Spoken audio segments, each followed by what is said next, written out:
रामचरित मानस थी तो आप बधा परिचित छो। तुलसी बाबा वारंवार एक बार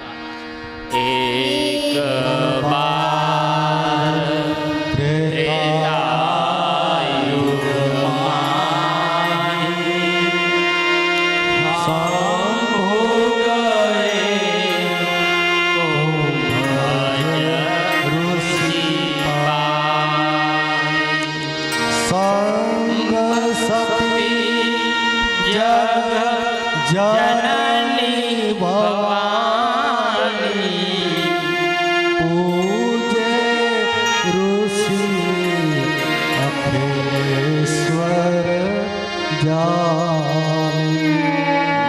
नमः शिवाय नमः शिवाय हर भोले नमः शिवाय।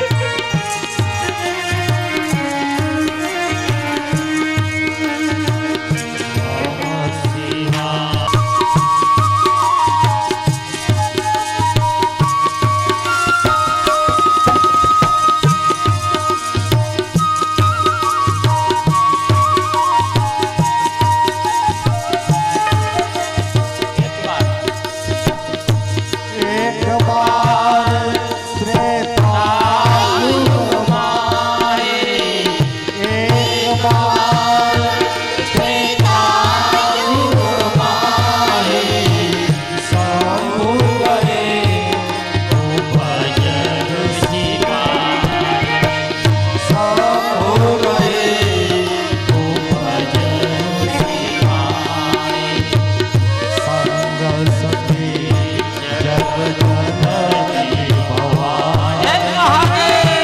संग सखी जग पूजे ऋषि अखिलेश्वर जानी। नमः शिवाय नमः शिवाय हर भोले नमः शिवाय।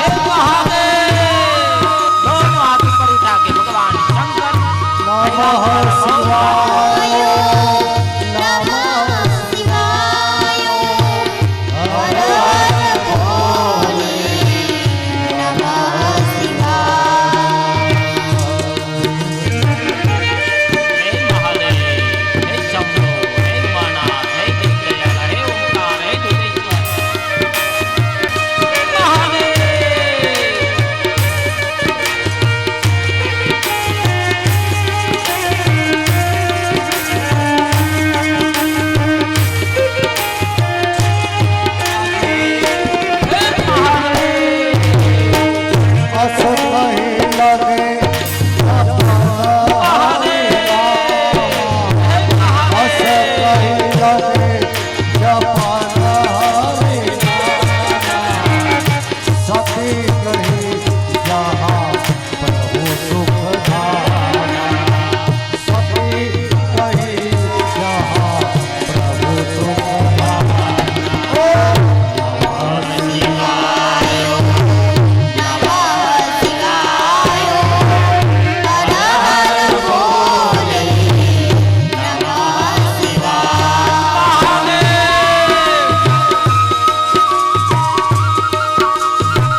શિવ મહાપુરાણમાં વારંવાર વ્યાસ બાબાએ એક આશિત એકસ્મિન શબ્દનો પ્રયોગ કર્યો છે. રામચરિત માનસમાં તુલસી બાબાએ એક બાર શબ્દનો પ્રયોગ કર્યો.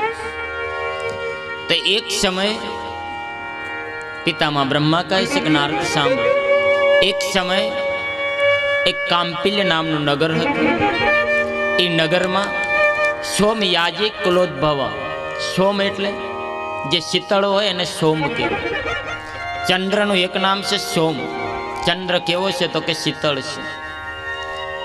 એ શીતળ સ્વભાવનો અને ઉચ્ચ કુળનો એક બ્રાહ્મણ રહેતો હતો. ક્યાં તો કે કાંપિલ્ય નગરમાં. હરે હરે એ બ્રાહ્મણ કેવો હતો? બ્રહ્માજી બોલે છે, દીક્ષિતો યજ્ઞા દાતાખ્યો યજ્ઞા વિદ્યા વિશારદ. દીક્ષિત કોને કહેવાય? દીક્ષિત શબ્દ ઉપરથી દીક્ષા, દક્ષ શબ્દ ઉપરથી દીક્ષા ઉપરથી દીક્ષિત. દક્ષ, દીક્ષા અને દીક્ષિત. દક્ષ એટલે કે જે બુદ્ધિશાળી હોય એને દક્ષ કહેવાય. દીક્ષા એટલે કે જેની બુદ્ધિ ઈશ્વરમાં માર્ગમાં લગાવવા માટેની જે પ્રોસેસ કરવામાં આવે છે, જે પ્રક્રિયા કરવામાં આવે છે ઈશ્વર પ્રાપ્તિ માટે, એને કહેવાય દીક્ષા. અને દીક્ષિત કે જેની બુદ્ધિ શુદ્ધ બની અને નિરંતર ઈશ્વર પ્રાપ્તિમાં, ઈશ્વરની પ્રસન્નતા કરવાના કાર્યમાં લાગેલી છે, એને દીક્ષિત કહેવામાં આવે છે. એ શીતળ ઉચ્ચ કુળનો દીક્ષિત એ બ્રાહ્મણ એ કેવો હતો તો કે યજ્ઞ વિદ્યા વિશારદ. એટલે કે યજ્ઞ કાર્યો કરાવવામાં નિષ્ણાંત હતો. વિશારદ એટલે કે નિષ્ણાંત હતો. તમામે તમામ પ્રકારના યજ્ઞ, શાસ્ત્રના કોઈ પણ પ્રકારના બધા જ યજ્ઞો કરવામાં એ વિશારદ હતો. એટલે એ યજ્ઞ કાર્યમાં વિશારદ હોવાને કારણે એનું નામ શું હતું? યજ્ઞ દત્તાખ્યો યજ્ઞ વિદ્યા વિશારદ. એટલે એનું નામ યજ્ઞ દત્ત હતું. જે યજ્ઞ વિદ્યામાં વિશારદ હોવાના કારણે આ બ્રાહ્મણનું નામ હતું યજ્ઞદત્ત. પછી આ બ્રાહ્મણ યુવાન થયો, એનો વિવાહ થયો. એના ઘરમાં એક સુશીલા નામની બ્રાહ્મણ કન્યા હતી. જે સુશીલા નામની બ્રાહ્મણ કન્યાની કુખેથી એક પુત્રનો જન્મ થાય છે. એ પુત્ર જન્મ થાય છે. જે પુત્રનું નામ શું રાખવામાં આવે છે? પિતામાં બ્રહ્મા કહે છે કે નારદ સાંભળો. આશીષ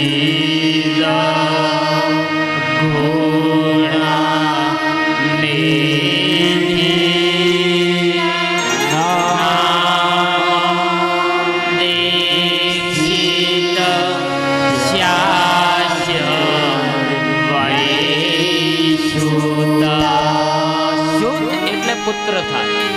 સુતા એટલે પુત્રી, તનય એટલે પુત્ર, તન્યા એટલે પુત્રી. સંસ્કૃત ભાષામાં એક શબ્દના અનેક પ્રકારના સામાનાર્થિક શબ્દો આવતા હોય છે. એ બ્રાહ્મણને કોઈ એક કાલે એની પત્નીની કુખેથી એક પુત્ર જન્મ થયો. એક પુત્રનો જન્મ એના ઘરમાં થયો. જે પુત્રનું નામકરણ સંસ્કારથી એનું નામ ગુણનિધિ રાખવામાં આવ્યું. ગુણનિધિ નામ. ગુણ અને નિધિ. નિધિ એટલે ભંડાર. જે સદગુણોનો ભંડાર હોય એનું નામ ગુણનિધિ. આનું નામ આ બ્રાહ્મણ દેવતાએ ગુણનિધિ રાખે. પછી એ પુત્ર દિવસે દિવસે 4 અને 5 વર્ષનો થયો છે. હવે બ્રાહ્મણ કુળની પરંપરા પ્રમાણે એ પુત્રને યજ્ઞોપવિત સંસ્કાર, ઉપનયન સંસ્કાર આપવાનો વિધિ કરવામાં આવે છે. બ્રહ્માજી કહે છે, કોતોપાનયન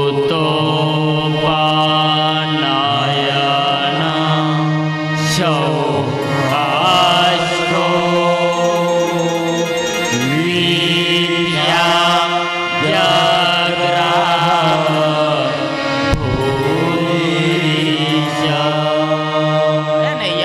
વિધિત સંસ્કાર કરવામાં આવે છે બ્રાહ્મણોની કુળ પરંપરા પ્રમાણે.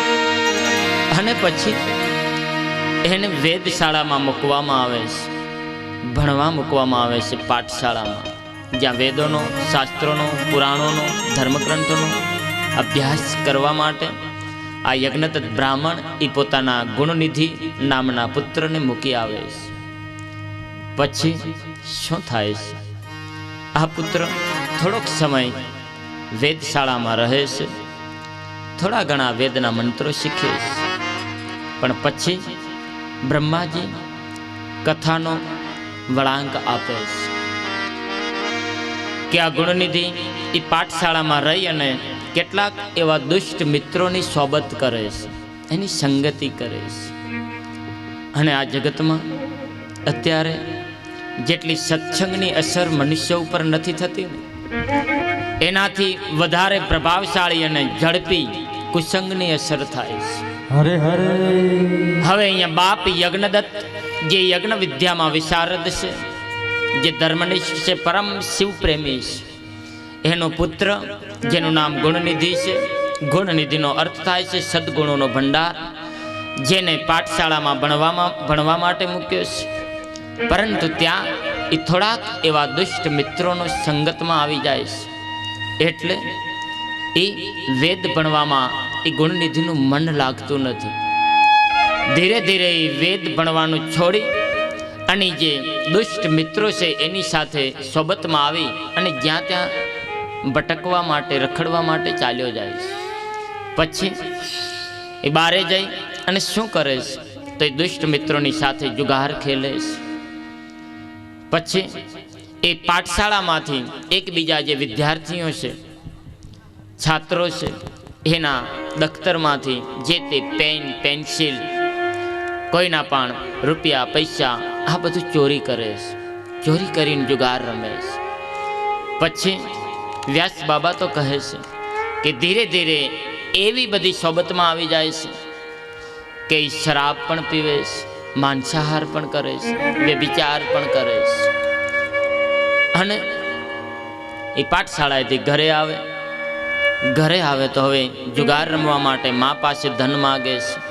ક્યારેક મા એને ધન આપવાની મનાઈ કરે તો એ છાનો માનો હવે ઘરમાંથી ચોરીઓ કરવાનું ચાલુ કરે છે. માને હવે થોડીક ખબર પડે છે કે મારો દીકરો પાઠશાળામાં ભણવા જાય છે, ઘરમાંથી કેટલીક વસ્તુઓ ચોરી જાય છે, ક્યાંક પડેલું ધન આ બધું ચોરી જાય છે. હરે હરે એની સોબત સારી નથી, એ જુગાર ખેલે છે. આની થોડી થોડી જાણ માને પડી છે. માને ખબર પડે છે.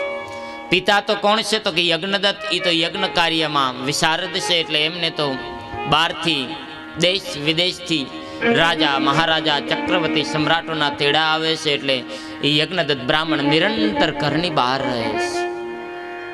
એટલે યજ્ઞદત્ત બ્રાહ્મણને આ પોતાના પુત્રના કુકર્મોની કાંઈ ખબર નથી હોતી. અને જે વિદ્વાન બ્રાહ્મણો છે, જે સજ્જન બ્રાહ્મણો છે, એ હંમેશા પોતાના પરિવારથી, કુટુંબથી, સમાજથી હંમેશા દૂર રહેતા હોય છે. આ યજ્ઞદત્ત એ યજ્ઞ વિદ્યામાં વિશારદ છે. એટલે ઘરમાં પરિવારની સાથે પોતે સમય આપી શકતા નથી. એ નિરંતર ઘરની બહાર રહે છે. એટલે એ યજ્ઞદત્તને આ પોતાના પુત્રના જે કુકર્મ છે એની જાણ નથી હોતી. માને જાણ છે, પરંતુ માં પોતાના પુત્રને પોતાના જીવથી પણ વધારે પ્રેમ કરે છે. એ પુત્ર મોહમાં આવી અને માં આ પુત્રના ગુનાઓ છે, એના કુકર્મો છે, એને છાવરે છે. હરે હરે એના કુકર્મોની જાણ ક્યારેક ક્યારેક એ યજ્ઞદત્ત બ્રાહ્મણ એ પોતાના ઘરે આવે છે. ક્યારેક ક્યારેક યજ્ઞદત્ત બ્રાહ્મણ એ મહિને, 2 મહિને, 2-4 દિવસ માટે ઘરે આવે. પણ એ માં એ પુત્ર મોહમાં આવી અને આ યજ્ઞદત્તને પોતાના પુત્રના કુકર્મો કહેતી નથી. આ કથા ઉપરથી એક તાત્પર્ય મળે છે કે આ જગતમાં સંતાનનો, બાળકનો સર્વશ્રેષ્ઠ અને પ્રથમ કોઈ ગુરુ હોય તો એ પોતાની માતા છે. માં વગર ક્યારેય સંતાન ન નીપજે અને ધરા વગર ક્યારેય ધાન્ય ન પાકે. આ જગતમાં સર્વશ્રેષ્ઠ ગુરુ હોય સંતાનનો તો એની માં છે. અરે અમારા કવિઓ તો કહે છે કે એક સુસંસ્કારી માતાએ 100 શિક્ષકોની ગરજ સારે છે. અહીંયા માને બધી ખબર છે કે મારો દીકરો જુગાર રમે છે, મારો દીકરો શરાબ પીવે છે, મારો દીકરો ચોરીઓ કરે છે, ઘરમાંથી ચોરીઓ કરે છે, અરે ગામમાંથી જ્યાં બંધ મકાનો પડ્યા હોય એમાંથી પણ ચોરીઓ કરી આવે છે. એ વેદ નથી ભણતો, એ બ્રાહ્મણ કુળને કલંક લગાડે એવા કુકર્મો કરે છે. પરંતુ માં પુત્ર મોહમાં આવી અને એ પુત્રના ગુનાઓને છાવરે છે, પિતાને જાણ કરતી નથી. અને આવી માં એને મારું શિવ મહાપુરાણ માં નથી કહેતું, પણ એને એ સંતાનની માતા નહીં પરંતુ એ સંતાનની મોટામાં મોટી દુશ્મન છે. એ માં મોટામાં મોટી દુશ્મન છે કે જે એનો બાળક નાનો હોય અને કુકર્મ કરે, દુષ્કર્મ કરે, અધર્મનું આચરણ કરે, વેદ નીતિનું ઉલ્લંઘન કરે અને એ માં એને સજા નથી કરતી, એના એ ગુનાઓને ઉઘાડા નથી કરતી, એના ગુનાઓને છાવરે છે. એ માં એ સંતાનની મોટામાં મોટી દુશ્મન છે, મોટામાં મોટી શત્રુ છે. આ જગતમાં એ માં એ સંતાનનું ભવિષ્ય છે ને ખોરવી નાખે છે. બાપને કાંઈ ખબર નથી, પણ માં પુત્ર મોહમાં આવી અને આના ગુનાઓને છાવરે છે. હવે સમયની ગતિ બહુ ન્યારી છે, સમય વ્યતીત થાય છે. આ ગુણનિધિ 15, 17 અને 18 વર્ષનો થઈ ગયો હોય છે. હવે તો એ જુગારના મોટા મોટા દાવો ખેલે છે, મોટા મોટા દાવ રમે છે. મોટા દાવ રમવા માટે ઘરમાંથી મોટી મોટી ચોરીઓ કરે છે. યજ્ઞદત્ત બ્રાહ્મણ એ ખાધે પીતે સુખી છે, કારણ કે એમની પાસે વેદ વિદ્યાનું જ્ઞાન છે અને વિદ્યાથી સંપત્તિ આવે છે. યજ્ઞદત્ત બ્રાહ્મણનું બહુ મોટું નામ છે. અરે એ બ્રાહ્મણ દેવતા ક્યારેક એ કાંપિલ્ય નગરમાં આવે, પોતાના ઘરની બહાર જ્યારે નીકળે છે ત્યારે યજ્ઞદત્ત એટલો બધો પવિત્ર અને શાંત અને શીતળ શિવપ્રેમી બ્રાહ્મણ છે કે એના દર્શન કરવા માટે એ નિર્દોષ લોકોની લાઈન લાગે છે, એના દર્શન માટે લાઈન લાગે છે. મોટા મોટા ચક્રવર્તી સમ્રાટોના મસ્તક પણ એ બ્રાહ્મણના ચરણમાં ઝૂકી જાય છે. એટલું બધું નામ કમાયેલું છે. અને આ જગતમાં પદ, પ્રતિષ્ઠા, સંપત્તિ, ઐશ્વર્ય એ એમને મળતું નથી વાલા. પદ મેળવવા માટે, પ્રતિષ્ઠા મેળવવા માટે, જગતમાં નામના કરવા માટે પોતાની જાતને સુખડની જેમ કસી નાખવી પડે છે. પોતાની જાતને એક ધૂપ સળીની જેમ જલાવી નાખવી પડે છે. પદ, પ્રતિષ્ઠા, માન, સન્માન એમને મનુષ્યને મળતા નથી. એ યજ્ઞદત્ત બ્રાહ્મણે પોતાનું જીવન નિરંતર એ જગતના કલ્યાણ માટે, વિશ્વના કલ્યાણ માટે એને કસી નાખ્યું છે. એને મોટું નામ કમાવેલું છે. એ યજ્ઞદત્ત બ્રાહ્મણનો એ પુત્ર એ દુષ્ટ છે, એ ચોરીઓ કરે છે, જુગાર રમે છે, એની કાંઈ ખબર નથી. હવે 18 વર્ષનો થયો છે. માં ને ખબર છે, માં એને ક્યારેક ક્યારેક પ્રેમથી સમજાવવાનો પ્રયાસ કરે છે કે બેટા, હે બેટા, તું તારા બાપની કીર્તિ સામે તો જો. તારો બાપ, અરે એને આ કાંપિલ્ય નગરનો રાજા તારા બાપને ભગવાન માને છે. મોટા મોટા ચક્રવર્તી સમ્રાટોના મસ્તક પણ તારા બાપના ચરણમાં ઝૂકી જાય છે. હે બેટા, તારા પિતાની સામે કોઈની બોલવાની હિંમત ચાલતી નથી. એટલા એ વિદ્વાન છે, એટલી એમને નામના મેળવેલી છે. અને તું એમનો પુત્ર થઈ અને તું એમની ઇજ્જત આબરૂ ઉપર બટ્ટો લગાડે છે. હે બેટા, તું આપણા કુળની સામે જો, અરે આપણા પૂર્વજોની સામે જો. તારા આવા કુકર્મ જોઈ અને સ્વર્ગમાં રહેલા પિતૃઓ કેટલા દુઃખી થશે. અરે બેટા, તારા આ કુકર્મની ખબર જો તારા બાપને, તારા પિતાને ખબર પડશે તો તારા પિતાના હૃદય ઉપર શું વીતશે. અરે બેટા, તારો પિતા દુઃખી થશે, ભગવાન જેવો પિતા દુઃખી થશે, અને જેના કારણે એ સ્વર્ગમાં રહેલા એ પિતૃઓ એ નરકગામી બનશે. બેટા, આપણું આ કુલ છે ઉજ્જડ બની જશે, આપણી પેઢી નષ્ટ થઈ જશે. એ બેટા, હવે હું તને હાથ જોડું છું, હું તારા પગ પકડું છું, તું આ તારા કુકર્મ છે છોડ અને તું બ્રાહ્મણ થઈ અને બ્રાહ્મણને શોભે એવા સત્કર્મ કર. આમ માં એ ગુણનિધિના પગ પકડી અને એને કાકદિલી કરે છે. પણ ગુણનિધિ 18 વર્ષનો યુવાન થઈ ગયો છે. માની એક વાત હવે સાંભળતો નથી, કારણ કે કુમળો છોડ હોય ને એને જેમ વાળો ને એમ વળે. પણ જ્યારે વૃક્ષ થાય, ઝાડ થાય, પછી વળે નહીં.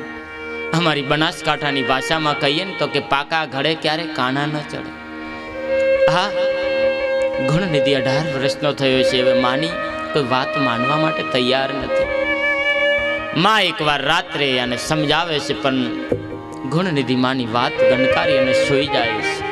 માં ક્યારેક ક્યારેક આ ગુણનિધિને પગે લાગે છે. જ્યાં ગુણનિધિ અને માને પગે લાગવાનું હોય એની જગ્યાએ માં ગુણનિધિને પગે લાગે છે. અને અત્યારે પણ આવા ગુણનિધિઓ સમાજમાં છે કે જે પોતાની જનતાને પગે લગાડે છે, જે પોતાના મા બાપને પગે લગાડે છે. આવા પણ સંતાનો આ જગતમાં છે. અને એવી માતાઓ અને એવી બહેનોને એક બ્રાહ્મણના બાળક તરીકે આ વ્યાસપીઠ તરફથી અને શિવ મહાપુરાણના માધ્યમથી એક પ્રાર્થના છે કે આપણી દીકરીને જ્યારે પણ એ યુવાન થાય, એનો વિવાહ થાય અને સાસરે જાય, એના વિવાહ થાય અને સાસરે જાય ને, અને ક્યારેક સાસરેથી પાછી આવે મળવા માટે, તો એ માતાઓને એક નમ્ર નિવેદન છે કે દીકરીને સારા સંસ્કાર આપજો. એ દીકરીને એવા સંસ્કાર આપજો કે બેટા, તારી સાસુને તું મને જેટલો પ્રેમ કરે છે ને તારી જનેતાથી, એનાથી પણ તું વિશેષ પ્રેમ કરજે. તારા સસરાને જેટલો તું તારા બાપને પ્રેમ આપે છે ને, જેટલી તારા બાપની તું સાર સંભાળ રાખતી હતી ને, એનાથી વિશેષ તું સાર સંભાળ એ તારા સસરાની રાખજે. તારી નણદને, તારી બહેનને જેટલો તું પ્રેમ કરતી હતી ને, એનાથી વિશેષ તું પ્રેમ કરજે. આવો સંસ્કાર આપવાની જરૂર અત્યારની માતાઓને છે, દીકરીઓ. પણ અત્યારે ક્યાંક મેં સાંભળ્યું છે કે દીકરી સાસરેથી પિયરમાં આવી હોય તો માં શું કે ખબર છે કે બેટા, 3 ભાઈ છે, તારો ઘરવાળો કમાય છે ને પેલા 2 જણા બેઠા બેઠા ખાય છે, કાંઈ વધવા નહીં રહે. તારી સાસુ તારા સસરાથી અને તારા દિયર જેઠથી નોખી થઈ જાજે, નહીંતર તારા ધણીની કમાયેલી બધી સંપત્તિ ઉડાવી લેશે. આવા સંસ્કારો આપે છે. પણ એક વસ્તુ યાદ રાખજો કે તમારા દીકરાની વહુ પણ તમારા ઘરે આવશે, એ પણ એના મા બાપના આવા સંસ્કાર લઈને આવશે તો પછી શું થશે? અને અત્યારે મને તો બહુ દુઃખ થાય છે કે દિવસે દિવસે વૃદ્ધાશ્રમો વધી રહ્યા છે. અને એ અમારા બ્રાહ્મણો, આ ભારત સરકાર એને વિકાસ કહે છે. જેમ કે વૃદ્ધાશ્રમો વધે એમ કે ભારત દેશનો વિકાસ થયો છે. આ વિકાસ નથી મારા વાળા, આ વિનાશની ઓર જઈ રહ્યો છે. उसको વિકાસ નહીં બોલતે. અને અમારા પુનિત મહારાજ તો કહે છે કે આ જગતમાં બધું ભૂલી જાઓ, દરેક વસ્તુને તમે ભૂલી જાઓ, પરંતુ જેની કુખેથી જન્મ લીધો છે, જેને 9 મહિના સુધી ઉદરમાં રાખ્યા છે અને હજારો વીંછી એક સાથે ડંખ મારે એટલી વેદનાઓ સહન કરી અને પ્રસૂતિની પીડામાંથી જે જનેતા ગુજરી છે, જેની આંગળી પકડીને મોટા થયા છે, એ મા બાપને વાલા ક્યારેય ન ભૂલતા. એ અમારા પુનિત મહારાજ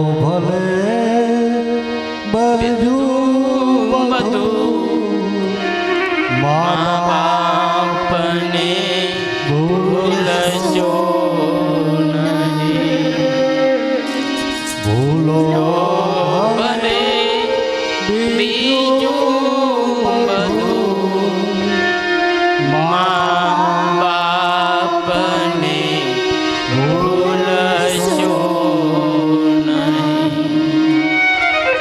લાખો કમાતા હોય ભલે માવતર જેવા ના થયા,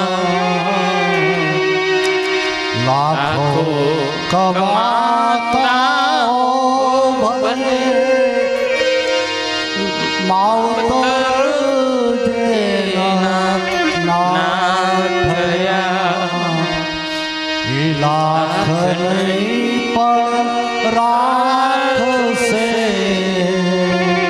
આ વાત તને ભૂલશો નહીં. અને આપ તો અમારાથી બહુ ભાગ્યશાળી, આપ બધા મારાથી અમારાથી મહાન ભાગ્યશાળી છે. કારણ અમે તો આમ ભગવાન શંકરની આ શિવ મહાપુરાણની યાત્રા લઈ અને ઘરની બહાર નીકળી ગયા છે.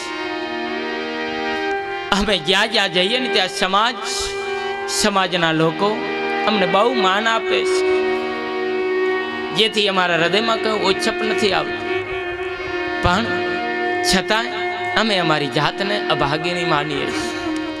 કેમ? આપ અમારાથી બહુ મહાન ભાગ્યશાળી છો. અમે અમારી જાતને અભાગ્યા તરીકે માનીએ છીએ. કેમ કે અમારા મા બાપ અમારી સાથે નથી. આ સમાજમાં જ્યાં જ્યાં જઈએ ત્યાં ત્યાં અમને આ ભગવાનની કથાના પ્રતાપથી, શિવ મહાપુરાણના માધ્યમથી આ સમાજ અમને ખૂબ માન આપે છે, પરંતુ અમારી સાથે અમારા મા બાપ નથી. અમારી પાસે એવો કોઈ સમય નથી હોતો કે મા બાપની શાંતિથી બે ઘડી વાત સાંભળી શકીએ, એટલો અમારી પાસે સમય નથી. કારણ કે ये शंकर भगवान के साथ ये जीवन को रंग दिया है. हम हमारे परिवार को, समाज को, माँ बाप को समय नहीं दे सकते, इसीलिए हम अभाग्या છે. આપ બધા ભાગ્યશાળી છો, કારણ કે આપણી સાથે આપણા મા બાપ છે. એ દરેક દીકરીઓને, દરેક વહુઓને, દરેક દીકરાઓને એક આ વ્યાસપીઠના માધ્યમથી, એક શિવ મહાપુરાણની કથાના માધ્યમથી, એક બ્રાહ્મણના બાળક તરીકે બે હાથ જોડીને પ્રાર્થના છે કે ક્યારે એ મા બાપને જાકારો ન આપતા.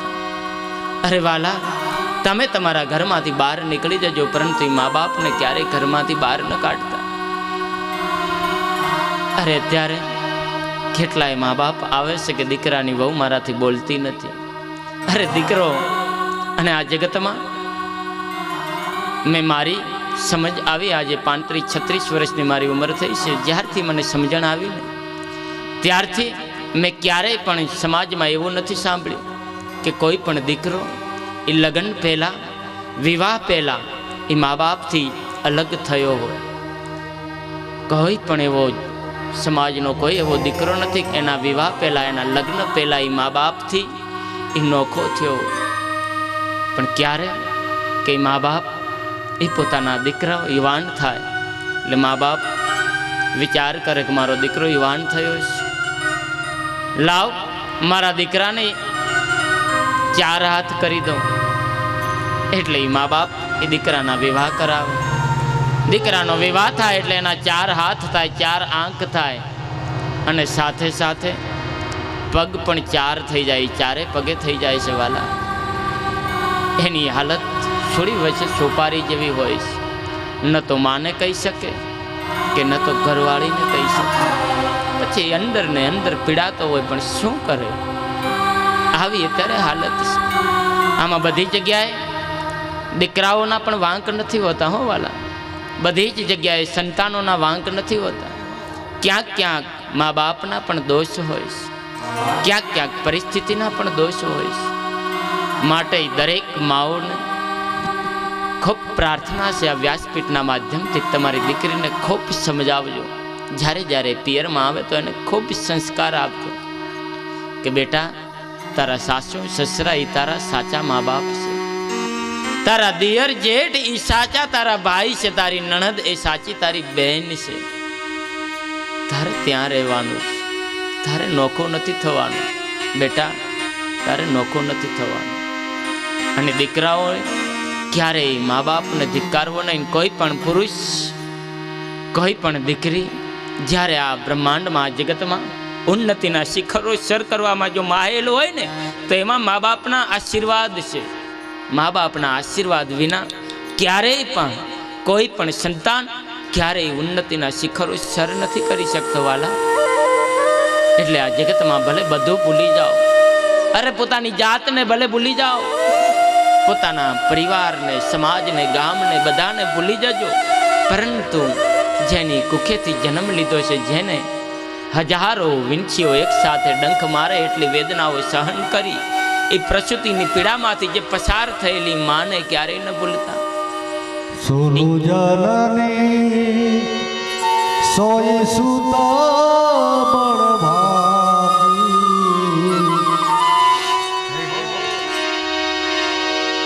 સુનુ જનની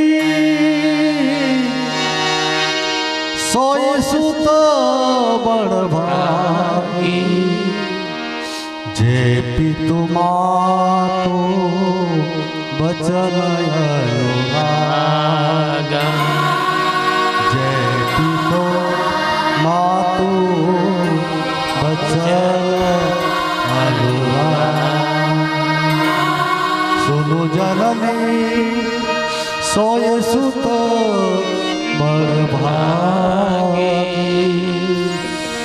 જય પિતુ માતુ વચન અનુરાગ ગુણનિધિને ઈ પોતાની માં પગે લાગીને સમજાવે છે, પરંતુ ગુણનિધિ માની કોઈ વાત સમજવા માટે તૈયાર નથી. એ પોતાના હવે કુકર્મ છોડવા માટે તૈયાર નથી. ગુણનિધિ ઘણું બધું સમજાવે છે.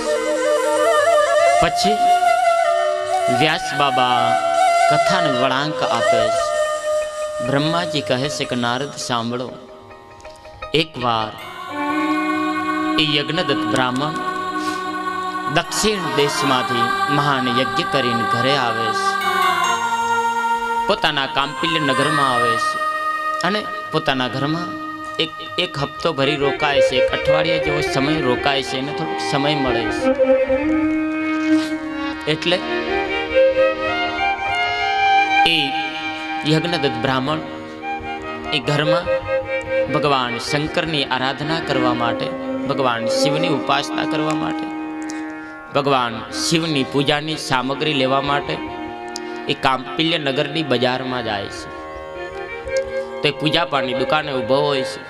ત્યાં એ બ્રાહ્મણને કોણ મળે છે? તો કે એક હીન કક્ષાનો, એક ટકાનો એક માણસ મળે છે. એ યજ્ઞદત્ત બ્રાહ્મણની સામે એ માણસ આવે છે. હવે એ માણસની આંગળીમાં એક અંગૂઠી પહેરેલી હોય છે, પછી હાથમાં એક કડું પહેરેલું હોય છે. એને વસ્ત્રો પહેરેલા હોય છે, સુંદર રત્નજડિત વસ્ત્રો પહેરેલા હોય છે. આ યજ્ઞદત્ત આ માણસને જોઈ અને એની અંગૂઠીને જોઈ અને એનું કડું જોઈને યજ્ઞદત્ત એ માણસને પૂછે છે કે અરે ભાઈ, આ અંગૂઠી તમારી આંગળીમાં કેવી રીતે આવી? આવી જ અંગૂઠી મને દક્ષિણમાં હું ગયો હતો ને, ત્યાંના રાજાએ યજ્ઞ કરાવીને યજ્ઞ દક્ષિણામાં મને આપી હતી. અરે વાલા, તમારા હાથમાં જે કડું છે ને, એવું જ કડું મને ઉત્તરના દેશમાં હું જ્યારે યજ્ઞ કરવા માટે ગયો હતો ત્યારે ત્યાં ઉત્તર દેશના રાજાએ મને દાનમાં આપ્યું હતું. અરે ભાઈ, આજે તમે રત્નજડિત વાઘાવાળા જે સુંદર કિંમતી વસ્ત્રો ધારણ કર્યા છે, એવા જ વસ્ત્રો મને દ્રવિડ પ્રદેશના રાજાએ યજ્ઞમાં દક્ષિણામાં આપ્યા હતા, ભેટમાં આપ્યા હતા. આ બધી સામગ્રી હે ભલાભાઈ તમારી પાસે કેવી રીતે આવી? તમે ક્યાંથી લાવ્યા છો? ત્યારે યજ્ઞદત્ત બ્રાહ્મણ આવું આ ટકાનો જે હીન કોટીનો માણસ છે એને પૂછે છે. ત્યારે એ ટકાનો માણસ એ બ્રાહ્મણ કેવો છે? તો કે જેની સામે મોટા મોટા ચક્રવર્તી સમ્રાટોની બોલવાની હિંમત નથી. અરે મહાન રાજાઓના મસ્તક પણ એ બ્રાહ્મણના ચરણમાં ઝૂકી જાય છે. એની સામે એ ટકાનો માણસ કહે છે કે હે બ્રાહ્મણ દેવતા, શું તમે મને ચોર સાબિત કરવા માટે માગો છો? મેં તમારા ઘરમાંથી ચોરી નથી કરી. તમે કહો છો કે આવી વસ્તુ મારી પાસે છે. હા, આ વસ્તુ તમારી જ છે, તમારા જ ઘરની છે. પણ મેં આ જે પહેરેલી અંગૂઠી, આ પહેરેલું કડું, આ પહેરેલા વસ્ત્રો એ મેં તમારા ઘરમાંથી ચોરી નથી કર્યા. પરંતુ તમારો દીકરો જે છે ને એ જુગાર ખેલે છે, જુગાર રમે છે. મારી સાથે જુગારના ખેલમાં આ કિંમતી વસ્તુઓ હારી ગયો છે. મેં તમારા દીકરા પાસેથી જુગારના ખેલમાં એને જીતી લીધી છે. એટલે હવે આ અંગૂઠી, આ કડું, આ વસ્ત્રો ઉપર અધિકાર મારો છે, એનો માલિક હું છું. માટે હે બ્રાહ્મણ દેવતા, હવે બીજી વાર તમે મને આવો પ્રશ્ન ન પૂછતા, નહીતર મજા નહીં આવે. તમે આખા ગામને ઉપદેશ આપો છો, જગતને બોધ આપો છો. શું તમને તમારા પુત્રની ખબર નથી? તમારું ઘર તમે સંભાળી નથી શકતા? આમ એ ટકાનો માણસ એક પછી એક પછી એક પછી પદભ્રષ્ટ શબ્દોનો વરસાદ વરસાવે અને પછી એ બ્રાહ્મણ દેવતા જેને મોટા મોટા રાજા મહારાજાઓ માન સન્માન આપે છે, ઇજ્જત કરે છે, એની સામે એક આ ટકાનો માણસ પદભ્રષ્ટ શબ્દ બોલે છે, જેમની છાતી વિંધાઈ જાય છે. પછી એ બ્રાહ્મણની છાતી એકદમ ધક ધક ધક ધડકવા લાગે છે. એમને એટલી બધી વેદના થાય છે કે જે મોત વખતે જે વેદના થાય છે એનાથી પણ ભયંકર વેદના એ બ્રાહ્મણને થાય છે. એમના એક એક રૂવાડા ઊભા થઈ જાય છે, આખું શરીર ધ્રુજવા લાગે છે. અરે એ બ્રાહ્મણ દેવતાને ઊભા રહેવાની પણ શક્તિ નથી હોતી. એ ત્યાં બેસી જાય છે અને પોતાની આંખમાંથી અશ્રુઓની ધારા વહી રહી છે. પોતાના હાથમાં જે ભગવાન શંકરની આરાધના માટે જે પૂજાની સામગ્રી લીધી હતી એ પૂજાની થેલી પણ પડી જાય છે. પૂજા પર બધો તોળાઈ જાય છે. બ્રાહ્મણ દેવતા ત્યાં બજારમાં એ દુકાનના ઓટલા ઉપર બેસીને ઢગલો થઈ જાય છે. અને આ હેન કોટીનો માણસ એ બ્રાહ્મણ દેવતાને પદભ્રષ્ટ શબ્દો બોલી અને ત્યાંથી પલાયન થઈ જાય છે. પછી એ બ્રાહ્મણ દેવતા એકલા મનમાં દુઃખી થઈને એમનું શરીર આખું થરથર ધ્રુજી રહ્યું છે. હા, એ વખતે એ નગરનો એક ધર્મ પ્રેમી બ્રાહ્મણ પ્રેમી એક માણસ આ બ્રાહ્મણ દેવતાને આવી હાલતમાં જોવે છે. એ આવી અને તરત પ્રણામ કરીને કહે છે, હો બ્રાહ્મણ દેવતા, તમે આવી રીતે કેમ અહીંયા બેઠા છો? ઊભા થાવ. ત્યારે એ ધર્મનિષ્ઠ માણસ એ યજ્ઞદત્ત બ્રાહ્મણને બાવડો પકડીને ઊભો કરે છે અને બધી જે ધોળાયેલી પૂજાની સામગ્રી થેલીમાં નાખી દે છે. બ્રાહ્મણ દેવતા પોતાના મનને મારી, પોતાની વેદનાને અંતરમાં દબાવી અને થેલી હાથમાં લઈને ઓ માણસ પૂછે છે કે હે બ્રાહ્મણ દેવતા, શું થયું? તમે કેમ આટલા ઉદાસ છો? અરે હે ભૂદેવ, તમારી આંખોમાંથી આંસુ કેમ છે? તમારો ચહેરો કેમ ઉદાસ છે? તમારા ચહેરા ઉપર આજે કેમ આટલું દુઃખ છવાયેલું છે? બોલો, કોઈએ તમારું અપમાન કર્યું? કોઈએ તમને કાંઈ કહ્યું? ત્યારે બ્રાહ્મણ દેવતા કહે છે કે મને કોઈએ કાંઈ નથી કહ્યું. કાંઈ નહીં બેટા, તમે જાઓ, મને મારા ઘરે જવા દો. ત્યારે એ થેલી લઈ અને ધીરે ધીરે ધીરે ધીરે બ્રાહ્મણ દેવતા મનમાં દુઃખી થતો ઘરમાં આવે છે. ઘરમાં આવતાની સાથે એ બ્રાહ્મણ દેવતા પોતાના કક્ષમાં જાય છે અને પછી પોતાની પત્નીને કહે છે કે હે દેવી, આપણો ગુણનિધિ ક્યાં છે? શું કરે છે? ત્યારે એ પત્ની શું કહે છે ખબર છે? કે હે સ્વામી, એ હમણાં જ મિત્રોની સાથે રુદ્રીના પાઠ કરવા માટે ગયો છે. હમણાં જ એ અહીંયા પુરાણના શ્લોકો તૈયાર કરતો હતો. ત્યારે બ્રાહ્મણ દેવતા ફરીથી કહે છે કે દક્ષિણ દેશના રાજાએ મને જે અંગૂઠી આપી હતી, અંગૂઠી ક્યાં છે? અરે મારા એ સોના અને ચાંદીના જે પૂજાના વાસણો છે ક્યાં છે? અરે ઓ ચાંદીની જારી ઘરમાં દેખાતી નથી, ક્યાં છે? ત્યારે બ્રાહ્મણની પત્ની ઘરના કામ કરતા કરતા ધીરે ધીરે શાંત અવાજમાં કહે છે કે હમણાં તમે શાંતિ રાખો, હમણાં હું ઘરકામમાં વ્યસ્ત છું. એ બધી જ સામગ્રી તમારી સુયોગ્ય જગ્યાએ પડી છે, એવું હમણાં તમને આપું છું, તમે શાંતિ રાખો. ત્યારે બ્રાહ્મણની પત્નીના આવા જૂઠા વેણ સાંભળીને યજ્ઞદત્ત બ્રાહ્મણ મનમાં ક્રોધાયમાન થઈ અને બોલે છે. આ ક્રોધમાં એ બ્રાહ્મણ બોલે છે. આ દીક્ષિત બ્રાહ્મણના મુખમાંથી નીકળેલો શ્લોક છે, દીક્ષિત ઉવાચ. દીક્ષિત બ્રાહ્મણ બોલે છે. બ્રાહ્મણ બોલે છે, શું બોલે છે? કે હે દુષ્ટ પુત્રની માતા, હા મહે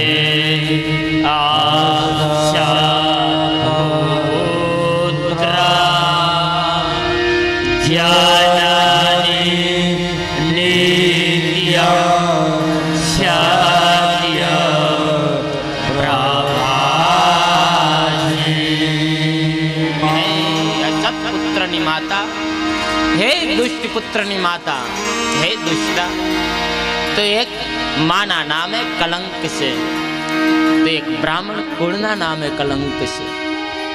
અને પછી બ્રાહ્મણ દેવતા શું કહે છે કે હું જ્યારે ઘરમાં આવતો હતો અને હું પૂછતો હતો કે મારો પુત્ર શું કરે છે, ત્યારે તું જૂઠાણું ચલાવી અને મારા પુત્રનું ભાવિ તે ખરાબ કરી નાખ્યું છે. બ્રાહ્મણ દેવતા પોતાના હાથમાં રહેલી પૂજાની સામગ્રી એક બાજુ પછાડતા પોતાના માથા દિવાલ ઉપર પછાડતા બોલે છે, યદા યદા ત્વમ સામૂર્ધે ધાનય ગાવગાનાસી.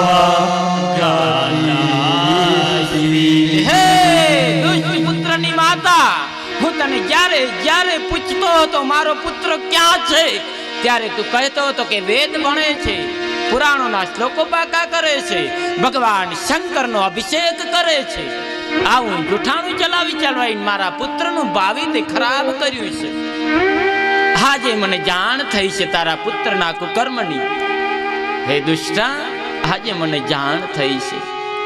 એમ કરીને બ્રાહ્મણ દેવતા એ ઘરના મહેલની દિવાલોની સામે માથા પછાડે છે. એમના કપાળમાંથી રક્તની ધારાઓ વહી રહી છે. અને પછી બ્રાહ્મણ દેવતા શાંત થાય છે અને મનમાં વિચાર કરે છે કે હવે હું શું કરું, શું કરું, શું કરું. મારા પુત્રની આ કુપુત્રની આના કુકર્મની ખબર આ કાંપિલ્ય નગરના રાજાને જો પડી જશે, આ નગરના લોકોને પડી જશે, તો મારી ઇજ્જત, મારી પ્રતિષ્ઠા, મારી આબરૂ ઉપર બટ્ટો લાગશે. આ પુત્ર નથી, આ કપાતર પુત્ર છે. બ્રાહ્મણ દેવતા ખૂબ રડે છે. અને મહાન માણસો, પ્રતિષ્ઠિત માણસો, એની એક તાસીર હોય છે. પ્રતિષ્ઠિત માણસોની એક લાક્ષણિકતા હોય છે. એ પોતાનું કુટુંબ છોડી શકે છે, પોતાના પુત્રનો ત્યાગ કરી શકે છે, પોતાની પત્નીને છોડી શકે છે, પોતાનું ગામ, પરિવાર, દેશને છોડી શકે છે. પરંતુ મહા મુસીબતે એ મેળવેલી પ્રતિષ્ઠા છે ને, પ્રતિષ્ઠાને બટ્ટો નથી લાગવા દેતા. કારણ કે વાલા, પ્રતિષ્ઠા જગતમાં એમને મળતી નથી. નામના એમને માં જગત આપતું નથી. એના માટે આ જીવનને સુખડની જેમ, ચંદનના કાષ્ટની જેમ આ પથ્થર જેવી દુનિયાની સામે ઘસી નાખવું પડે છે. પોતાની જાતને ધૂપસળીની જેમ જલાવી નાખવી પડે છે. ત્યારે વાલા પ્રતિષ્ઠા મળે છે. પ્રતિષ્ઠા એ રસ્તામાં નથી, નામના રસ્તામાં નથી મળતી. એના માટે બધું ત્યાગવું પડે છે. અને જે પ્રતિષ્ઠિત માણસો છે, નામચીન માણસો છે, એ હંમેશા પોતાના કુટુંબ, પરિવાર, સમાજ, ગામ એનાથી દૂર રહેતા હોય છે. એ ક્યારેય પોતાના પરિવારને, પોતાના સમાજને એ માન નથી આપી શકતા. જેનું જીવન રાષ્ટ્ર માટે છે, જેનું જીવન જગતના કલ્યાણ માટે ન્યોછાવર કર્યું છે, એના માટે. અને જીવન હંમેશા જગતના માટે જ ન્યોછાવર કરવું જોઈએ. પોતાના માટે જે જીવે છે ને, એને તો મારું શિવ મહાપુરાણ પશુ કહે છે. પરંતુ જે જગતના માટે, જે પરોપકાર માટે જે જીવે છે ને, એને જ મારું શિવ મહાપુરાણ સાચો મનુષ્ય કહે છે. આ જગતમાં મનુષ્ય એ જ કે જેના મનમાં દયા છે, પરોપકારની ભાવના છે, ભગવાનનું ભજન છે, એ જ મનુષ્ય. બાકી તો મનુષ્યના ચહેરા હોય, દેહ હોય, પણ એનું મારું શિવ મહાપુરાણ અને મહર્ષિ ભગવાન વેદવ્યાસ મનુષ્ય નથી કહેતા. માનવના ચહેરા ભલે હોય, પરંતુ એમાં માનવતા ન હોય, એને માનવ નથી કહેતા. પેલા જાણવા એ પોતાના ફળ સાતા રે ઉપકારી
પ્રતિષ્ઠિત માણસો છે એ બધું જ છોડી શકે છે, પરંતુ મહા મહેનતે મહા પરિશ્રમે મેળવેલી પોતાની પ્રતિષ્ઠા છોડી નથી શકતા.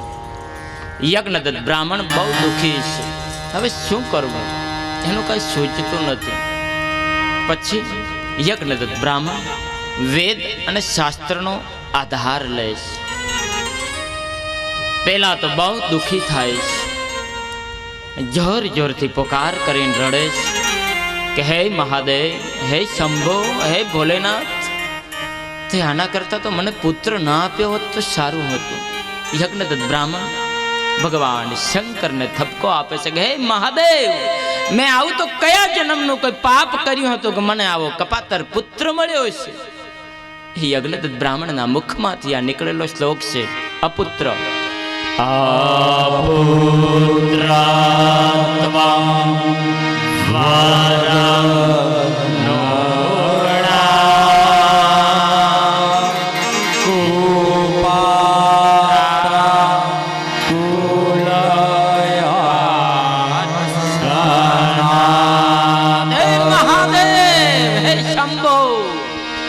કરતા મને વાંઝ્યાપણું આપ્યું હોત ને તો સારું હતું. આવા કપાતર પુત્ર કરતા મને તે પુત્ર ના આપ્યો હોત તો હે મહાદેવ હું સુખી હોત. આવો પુત્ર કેમ આપ્યો? આમ કરીને બ્રાહ્મણ દેવતા માથા પછાડે, રડે. એની પત્ની કશું બોલતી નથી. પછી વેદ અને શાસ્ત્રનો આધાર લઈ અને બ્રાહ્મણ દેવતા કહે કે વેદ શાસ્ત્રનો સિદ્ધાંત છે. શું સિદ્ધાંત?